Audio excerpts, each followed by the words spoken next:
Halo guys, welcome to back my channel YouTube Rifasan AKA. Dan pada kesempatan kali ini kita mau ngopi. Apa itu ngopi? Ngopi adalah ngobrol happy dengan tema wirausahawan muda seperti itu.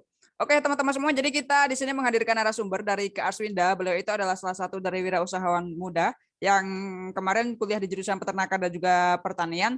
Oke teman-teman semua, saya ingatkan kembali bagi teman-teman yang belum klik subscribe channel YouTube ini, silahkan di subscribe terlebih dahulu agar nantinya menerima pemberitahuan ketika kita mengupload video terbaru seperti itu.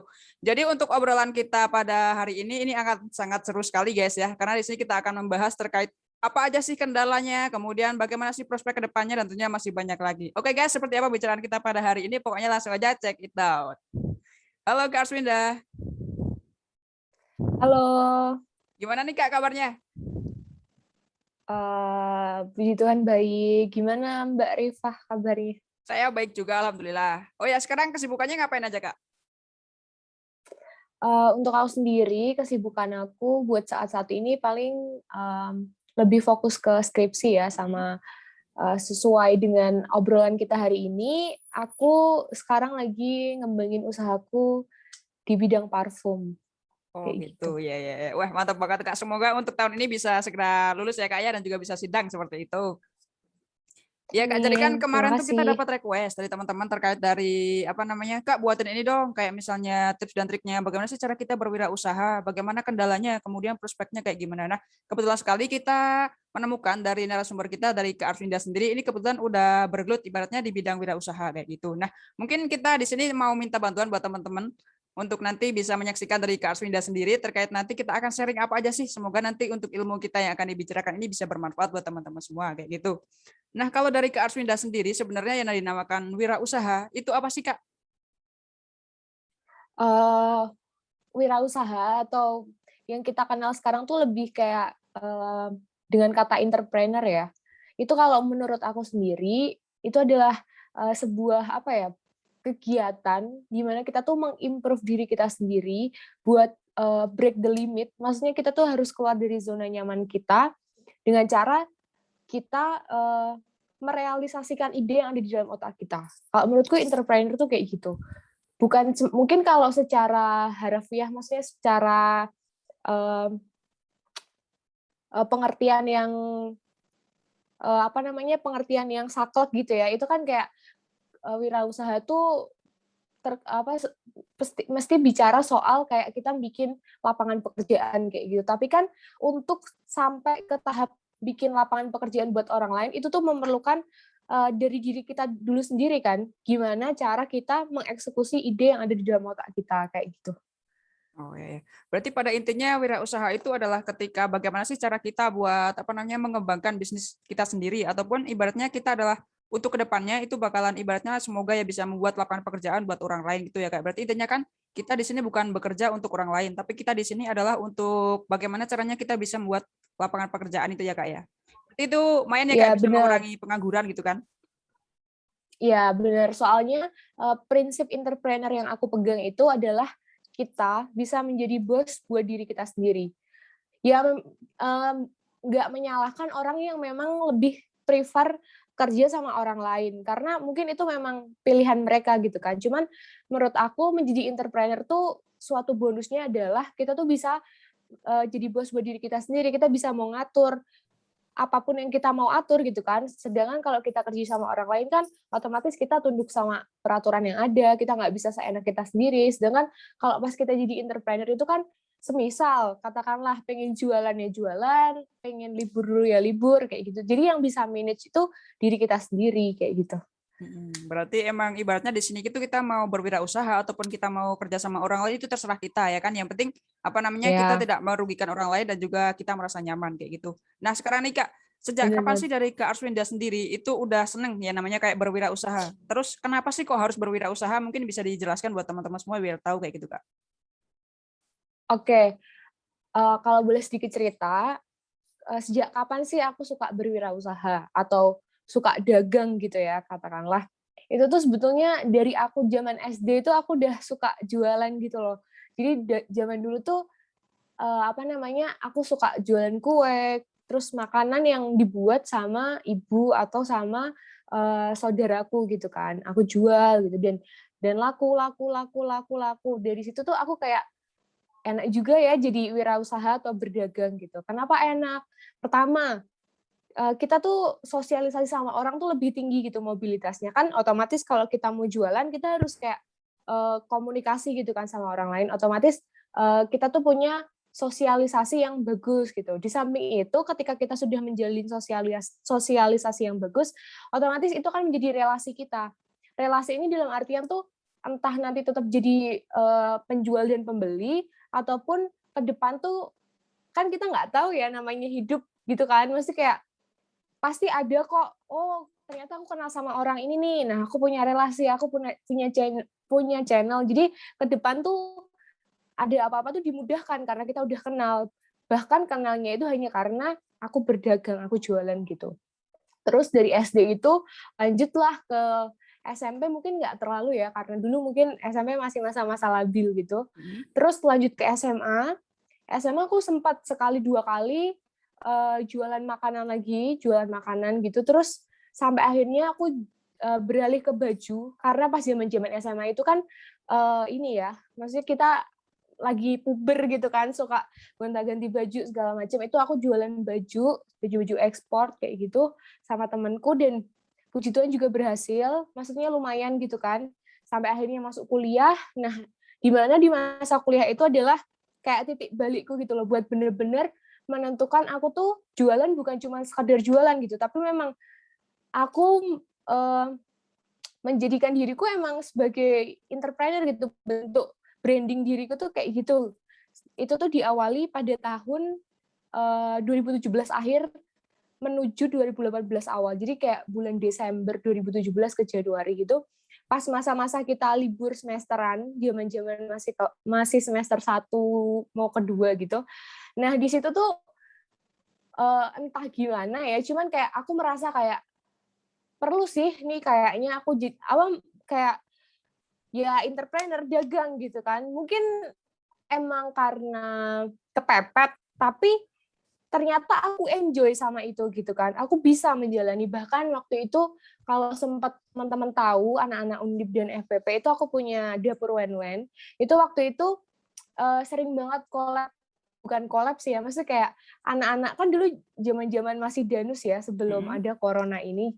Jadi banyak mahasiswa itu yang ngambil produk dari aku terus mereka jual lagi kayak gitu. Nah, itu sempat berlangsung 1 sampai 2 tahun, itu lumayan banget dapur Wen-Wen, sampai akhirnya aku merasa kayak aku bisa nih lebih dari ini gitu. Terus akhirnya aku bikin sis company itu ya, bikin sis titip. Kemudian sekarang ada sis makan sereal, ada sis cetak dong. Itu akhirnya aku beralih ke masker karena kan kita udah masuk zaman-zaman corona itu kan, otomatis udah nggak kuliah, udah nggak ada danus. Nah, aku mikir nih peluang apa ya yang bisa aku buat dengan mungkin skill yang aku punya, skill orang-orang di sekitarku yang aku punya. Oh, ternyata masker. Karena pada saat ini masker tuh jadi sesuatu yang kita butuhkan gitu kan. Nah, terus aku jualan masker itu dengan sebetulnya aku terbatas dengan skill menjahit gitu ya. Cuman karena aku mau, jadi aku mau nggak mau harus belajar gitu kan. Jadi aku bisa menjahit, kemudian aku bisa menjual, bisa memasarkan, bisa branding, dan akhirnya jadilah sis titip yang sampai sekarang ini gitu. Kemudian aku juga suatu pencapaian besarku adalah ketika produkku ini bisa dijadikan merchandise gitu buat pernikahannya orang lain. Itu suatu hal yang menurutku prestasi sih, karena aku bisa mengerjakan masker lebih dari 300 pieces gitu kan.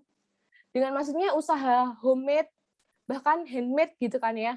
Bisa nembus angka segitu dalam sekali penjualan, itu menurutku udah keren banget. Sampai akhirnya, apalagi nih, aku tuh selalu resah gitu loh. Maksudnya, apa sih yang bikin kita bisa jadi entrepreneur atau berdagang gitu lah ya istilahnya. Itu tuh karena kita resah. Aku resah, maksudnya resah dalam artian, aku nggak bisa nih cuman diem gitu kan. Harus apa lagi? Harus apa lagi? Aku punya apa di sekitarku yang bisa aku manfaatin? Seperti itu. Sampai akhirnya ketemulah itu sis makan sel itu. Karena itu pun juga terciptanya karena ini nggak sengaja gitu. Aku main ke Semarang gitu kan, terus makan sereal, terus aku merasa kayak sereal tuh enak, cuman nggak banyak orang yang jual gitu dan nggak banyak orang yang tahu. Kemudian aku kayak gimana ya caranya aku bisa mengemas sereal itu jadi siap makan gitu kan. Nah, akhirnya terciptalah sis makan sereal. Terus untuk yang terakhir itu sis titip maaf, sis cetak itu juga karena keresahan juga. Jadi kayak gimana sih kita bisa mengabadikan momen tapi itu tuh everlasting gitu loh. Jadi kayak buat selamanya gitu dan estetik bisa dipajang di mana-mana, bisa dibawa kemana-mana, bisa ditempel kemana-mana. Dan akhirnya terciptalah cetak Polaroid itu. Kayak gitu. Wah, berarti emang dari Kak Aswinda itu emang dari awal dulu SD sampai sekarang bahkan kuliah ya Kak, emang benar-benar dari jiwa wirausahawannya tuh dapat banget. Jadi kan di sini ibaratnya kan emang ada nih misalnya dari teman-teman lain mungkin kalau jualan itu belum siap kayak mungkin apa mentalnya belum terbentuk ataukah mungkin masih malu kayak gitu. Berarti kan dari Kak Aswinda ini emang bener dari dulu SD sampai sekarang itu emang yang namanya berwirausaha itu ibaratnya jadi hobi ya Kak. Bahkan sekarang menjadi hoki sendiri kayak gitu.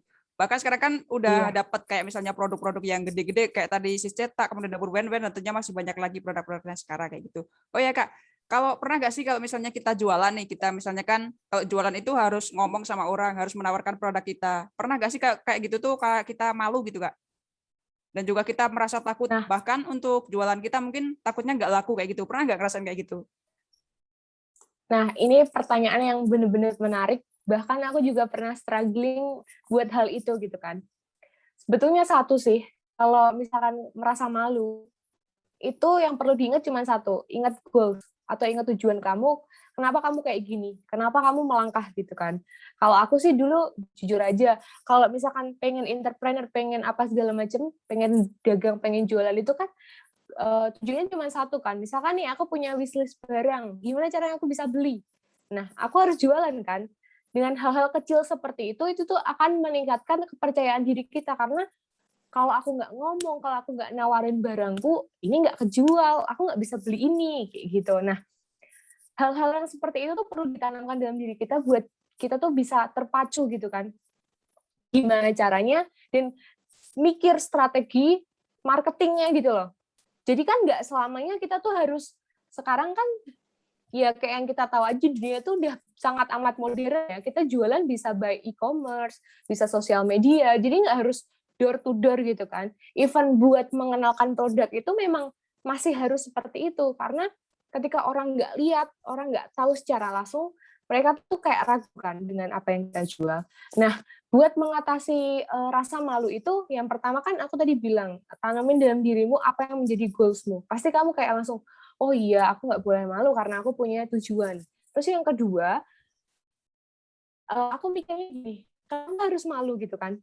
Kadang kalau misalkan udah kayak malah, kenapa harus malu? Toh ini apa namanya kayak halal gitu kan, maksudnya halal kita juga nggak nyuri, nggak gimana-gimana gitu kan. Jadi kayak ya udah let it go, let it flow gitu. Lagian juga maksudnya sekarang tuh menurutku dunia entrepreneur itu tuh udah menjadi bahkan apa ya, semua orang tuh pengen gitu loh karena kalau kita lihat ya nggak bisa bohong ya, kalau kita lihat di TikTok gitu kan, di TikTok itu kan banyak banget kayak jualan apa bisa se-booming itu kan mereka menjadi entrepreneur kan, menjadi bos buat diri mereka sendiri. Jadi ya ngapain malu karena hasil yang kita dapat dari jadi entrepreneur itu kita bisa belikan lebih dari apa produk dari produk yang kita jual gitu loh. Jadi gini, kasarannya kamu beli masker di aku. Nah, keuntungan yang aku dapat dari buat beli keuntungan yang aku dapat dari kamu beli masker di aku itu bisa aku gunain buat aku beli misalkan sesuatu yang lebih mahal gitu loh. Jadi ya kenapa harus malu? Kalau aku gitu sih. Terus yang ketiga ya percaya diri aja karena mental-mental seperti itu tuh nantinya nggak terpakai cuman buat kita jualan karena di kesempatan lain atau di waktu lain pasti mental PD atau mental percaya diri yang seperti itu tuh bakalan kepake banget gitu loh. Itu sih. Iya, iya. Berarti emang kita jika mau mulai berwirausaha itu memang ya benar-benar ya namanya kayak mental percaya diri, kemudian kita apa namanya tentukan dulu nih kayak goals-nya mau gimana ke depannya biar kita agar ketika jalan itu benar-benar searah, nggak belok-belok gitu ya Kak ya. Berarti dari teman-teman semua mungkin yang pengen nih buat ke depannya pengen berwirausaha seperti dari Kak Arsmida sendiri, pokoknya yang penting yang pertama itu adalah mental guys. Mental apa? Mental percaya diri, kemudian mental mental apa namanya semangat, kemudian dan lainnya pokoknya tetap poin-poin itu harus dipegang. Soalnya kan emang dari wirausaha itu nggak enak terus. Tapi ibaratnya kan di sini ibaratnya kita juga bahkan jatuh bangun sama yang namanya keadaan ataupun apalagi kan sekarang kita kemarin-kemarin itu kan waktu dalam kondisi aman. Kan kita nggak tahu ternyata beberapa tahun ini ternyata ada corona. Nah, itu ketika kita berwirausaha harus siap dalam keadaan apapun kayak gitu guys. Biar agar namanya untuk produk kita ataupun bisnis yang kita jalankan itu selalu bisa berjalan sesuai dengan keadaannya untuk kita sekarang kayak gitu. Oke nih Kak, lanjut sekarang terkait dari Kak Arswinda sendiri kan udah lama nih kayak jualan ataupun dari berwirausaha sendiri. Itu pernah nggak sih kayak mengalami suka dukanya kayak jualan tuh apa gitu Kak? Suka duka itu pastinya banyak banget ya. Terutama mungkin kalau masih masa-masa merintis, masa-masa awal itu tuh kayak lebih banyak dukanya malah gitu kan. Setiap langkah, setiap yang kita lakuin tuh kayaknya kok masih kurang, kok masih gini ya, kok belum sesuai dengan ekspektasi ya kayak gitu. Cuman sejauh ini yang aku rasain ya, kalau buat dukanya dulu deh. Kalau buat dukanya itu yang pertama kan capek pasti ya. Capek dalam artian apalagi kalau kita masih jadi pelajar atau mahasiswa, kita kan punya tanggungan atau tanggung jawab buat belajar. Tapi kita decide atau memilih buat di samping belajar aku juga mau kok berwirausaha gitu. Aku mau bekerja gitu kan. Itu pasti capek banget sih. Terus yang kedua, harus pintar-pintar bagi waktu kayak gitu. Bagi waktu antara ya kita kan masih muda, tetap masih butuh main, masih butuh jalan-jalan ke sana ke sini, tapi kita juga nggak lupa jawab kita juga nggak lupa apa yang jadi pilihan kita buat jadi entrepreneur. Jadi kita harus bertanggung jawab atas setiap pilihan yang kita udah pilih gitu. Terus yang ketiga, dukanya itu adalah susah dalam artian susah pemasaran gitu, susah pemasaran produk, susah mengenalkan produk kita ke orang lain. Padahal kayak kita tuh padahal aku udah posting ini di sini, udah minta tolong ini buat promote, udah bayar endorse atau udah beli properti buat foto-foto, photoshoot gitu kan.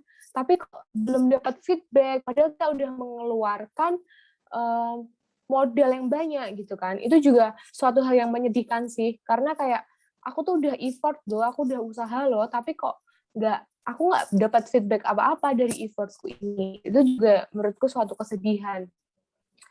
Terus yang keempat itu yang benar-benar sedih adalah ketika ya namanya entrepreneur ya, jadi kayak gaji kita atau uang yang kita terima itu kan sesuai dengan penjualan kita gitu kan. Jadi nggak bisa disamaratakan. Semisal sebulan ini penjualan kita tinggi, ya otomatis income yang masuk ke kantong kita itu juga tinggi. Tapi kalau pas lagi sepi, ya bener-bener sepi. Kayak bahkan buat uang balik modal aja tuh kadang belum balik kayak gitu. Nah itu tuh yang kadang bikin sedih tuh di situ. Jadi kayak kalau naik, kalau turun gitu. Jadi belum bisa karena aku juga masih belajar sih gimana caranya biar usaha itu bisa terus stabil kayak gitu.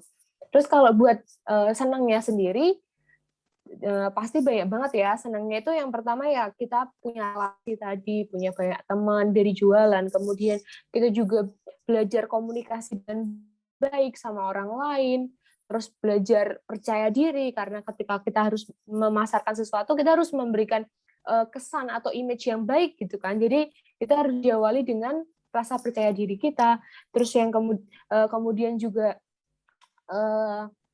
kita tuh nggak terpacu sama jam kerja gitu kan, kalau senangnya jadi entrepreneur, dan nggak terpacu juga sama tempat kerja gitu, karena entrepreneur itu bisa kita kerjakan di rumah atau di kamar, bahkan bahkan by phone aja tuh bisa gitu kan, kalau misalkan yang memang berbasis HP gitu. Terus jadi entrepreneur tuh menurutku juga itu tadi, kita bisa jadi bos buat diri kita sendiri. Jadi kita apalagi orang-orang yang nggak bisa disuruh gitu kan, maksudnya susah tunduk sama peraturan atau sama orang lain, itu tuh sangat menyenangkan kalau kamu bisa jadi entrepreneur, karena kamu nggak kerja di bawah pressure gitu kan, terus ya kamu bisa bekerja sesuai dengan apa yang kamu mau, apa yang kamu suka, dan passion kamu. Gitu. Wah, berarti emang banyak banget ya Kak. Kalau kita mau berwirausaha itu emang suka dukanya. Walaupun emang ibaratnya di sini apa namanya kita bukan mau berwirausaha, tapi emang yang namanya suka duka itu pasti ada ya Kak ya. Terkait apalagi kan ini yang namanya Iya. berwirausaha, terkait dari dukanya mungkin lebih ke banyak terkait dari penjualan kita ya ke masyarakat mungkin yang masih kurang ataupun apa itu kan mungkin bisa jadi evaluasi buat kedepannya. Oh ternyata dalam berwirausaha itu kita harus menerapkan yang namanya strategi penjualan, kemudian persiapannya yang benar-benar matang buat kedepannya agar nantinya bisnisnya kita lancar seperti itu buat kita antisipasi ada kendala apa sih ataupun bakalan ada apa sih untuk kedepannya kayak gitu ya Kak ya.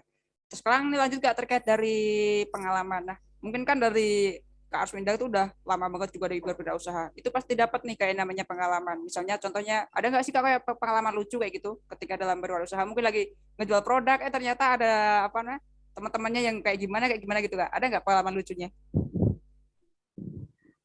Untuk pengalaman lucu sendiri, pernah nggak lucu sih, tapi lebih ke apa ya, sedih gitu. Maksudnya kayak itu mungkin karena kesalahanku juga kan. Jadi waktu itu tuh sempat yang teringat banget di otakku adalah sempat aku jualan pudot kan, puding sedot waktu itu. Dan aku dulu for your information, aku tuh mengerjakan itu tuh semua sendirian di kosan gitu kan. Dengan alat dan apa-apa yang terbatas, gimana caranya aku bisa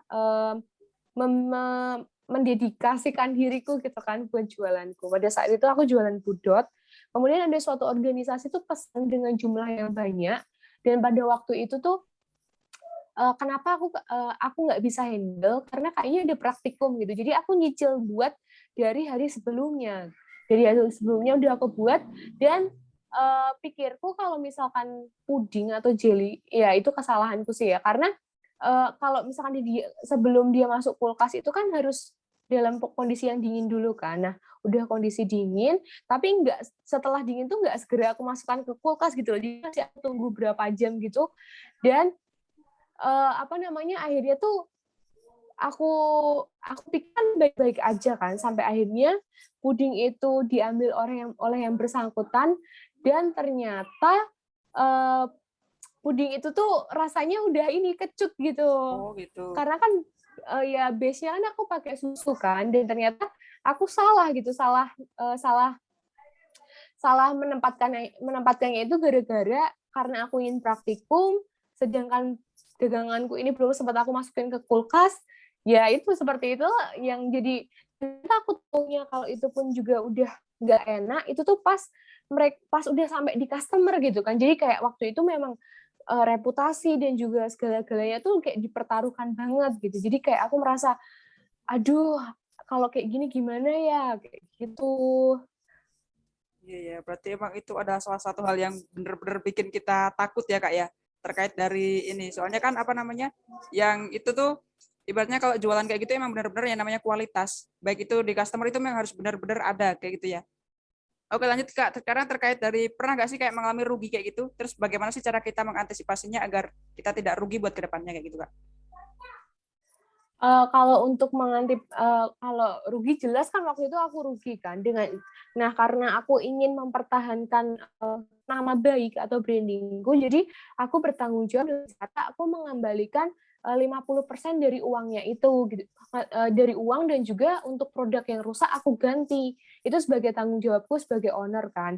Terus kalau misalkan belum terjadi, gimana sih cara mengatasinya? Maksudnya cara meminimalisir gitulah ya. Yang pertama, kamu harus melakukan perhitungan kayak gitu. Perhitungan dalam apa? Ya kamu kalau misalkan mau bikin usaha apa, ya kamu harus hitung. Nek, pause bentar bisa nggak Pak? Kenapa? Sebentar ada tamu sebentar. Oke, oke. Oke teman-teman kita akan lanjut ke perbincangan selanjutnya yaitu kita kan tadi udah bicara terkait dari masalah apa namanya kayak ruginya gitu cara antisipasinya gimana kemudian kita akan lanjut yang terkait namanya perlu nggak sih kalau kita mau menjalankan bisnis itu kayak riset gitu Kak riset pasar ataukah riset produk dan lain-lain perlu nggak itu? Menurut aku perlu banget sih riset produk terus riset riset pasar gitu kan terutama pasar karena kan siapa sih yang namanya bakal beli produk kita, dan kita menciptakan produk ini tuh buat kalangan, ya bisa kita bilang kan ada atas, tengah, dan bawah gitu. Jadi sasaran target kita tuh siapa gitu. Itu perlu banget menurut aku buat ya itu salah satu cara buat mengatasi kerugian. Maksudnya kayak meminimalisir kerugian maksudku. Soalnya kalau kita tahu target kita ke siapa, terus apa yang kita mau pasarkan, itu tuh pasti akan udah jelas gitu kan larinya kemana produk kita. Gitu. Berarti kalau contoh riset nih Kak, biasanya apa aja? Misalnya apakah kita harus perlu nih kalau misalnya mau jualan kayak puding itu, kita berarti kalau risetnya harus masuk-masuk ke pasar ataukah gimana gitu Kak? Kalau biasanya Kak Arswinda gimana cara ngeriset? Kalau aku sih lebih risetnya tuh dalam artian gini, kita melihat sekeliling kita, melihat lingkungan kita. Yang paling dekat kan lingkungan kan, karena nggak bisa bohong juga untuk berwirausaha itu yang menjadi customer pertama kita adalah orang-orang di sekeliling kita. Kemudian diperluas lagi setelah orang-orang di sekeliling kita lihat nih dalam era ini tuh apa sih yang lagi hype, apa sih yang lagi booming kayak gitu. Terus dari itu kita juga harus mikir, kalau booming itu kan dalam waktu tertentu ya, sedangkan kalau we entrepreneur itu kan ditujukan buat selamanya usaha itu berlangsung kayak gitu.